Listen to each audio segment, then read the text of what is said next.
بسم اللہ الرحمن الرحیم۔ زکوٰۃ ادا کرنے کا فارمولہ کیا ہے؟ جس دن کسی شخص نے زکوٰۃ ادا کرنی ہو تو اس دن وہ اپنے جو ٹوٹل زکوٰۃیبل ایسٹس ہیں، جیسے کہ میں نے آپ کو بتایا تھا کہ گولڈ ہے، سلور ہے، کرنسی ہے، ٹریڈنگ گڈز ہیں، یعنی سونا، چاندی، نقد رقم اور مال تجارت، یہ چار چیزیں۔ تو یہ چار چیزیں جس بھی شکل میں ہوں، جیسے بھی ہوں، اگر وہ ان کا مالک ہے اور اس کے قبضے میں ہے، سال گزر چکا ہے ان کے اوپر، تو ان سب کی مالیت کو جمع کرے گا کہ سونا آج میرے پاس کتنا ہے اور اس کی سیل پرائس کیا بنتی ہے، چاندی میرے پاس کتنی ہے، اس کی سیل پرائس کیا بنتی ہے، نقد رقم بینک میں یا اکاؤنٹ میں یا گھر میں کتنی ہے جو ضرورت سے زائد ہو اور قرضے سے خالی ہو، یعنی قرض نہ ہو، قرضے اتارنے کے بعد جو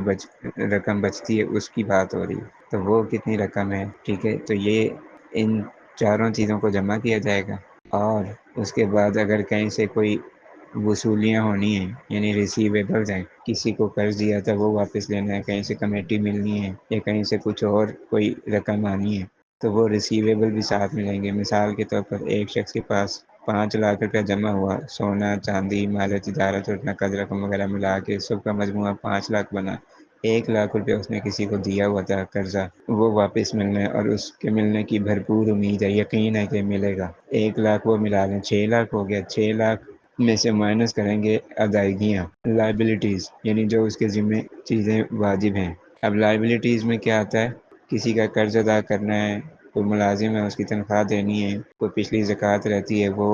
کوئی فیس ادا کرنی ہے، بل ادا کرنا ہے، ٹیکس ادا کرنا ہے، مکان کا کرایہ ہے، گاڑی کی قسط ہے اس مہینے کی، ٹھیک ہے، اور پلاٹ کی قسط ہے، ٹھیک ہے، یا کوئی قسطوں پہ چیز لی ہے اس کی قسط ہے، تو وہ قسطیں، یہ چیزیں، یہ اخراجات ہیں، یہ ایکسپینسز ہیں، یہ مائنس لائبلٹیز کرنے کے بعد پھر آپ نے دیکھنا ہے کہ جو رقم بچے گی۔ مثال کے طور پر 6 لاکھ ہم نے بنایا تھا، 5 لاکھ روپے کا سونا چاندی وغیرہ ہو گیا، 1 لاکھ کسی سے لینا تھا وہ ہو گیا، 6 لاکھ ہو گیا، اور پھر ہم نے حساب لگایا کہ ہم نے اس مہینے میں ادائیگیاں کتنی کرنی ہیں، تو پتہ چلا کہ ہم نے 3 لاکھ کی ادائیگیاں کرنی ہیں، یعنی جو ہماری لائبلٹی ہے، تو مائنس کر دی، پیچھے 3 لاکھ بچا۔ 3 لاکھ میں سے اب جو 3 لاکھ جو آیا ہے، 3 لاکھ کی رقم، یہ ٹوٹل زکوٰۃیبل اماؤنٹ ہے۔ اب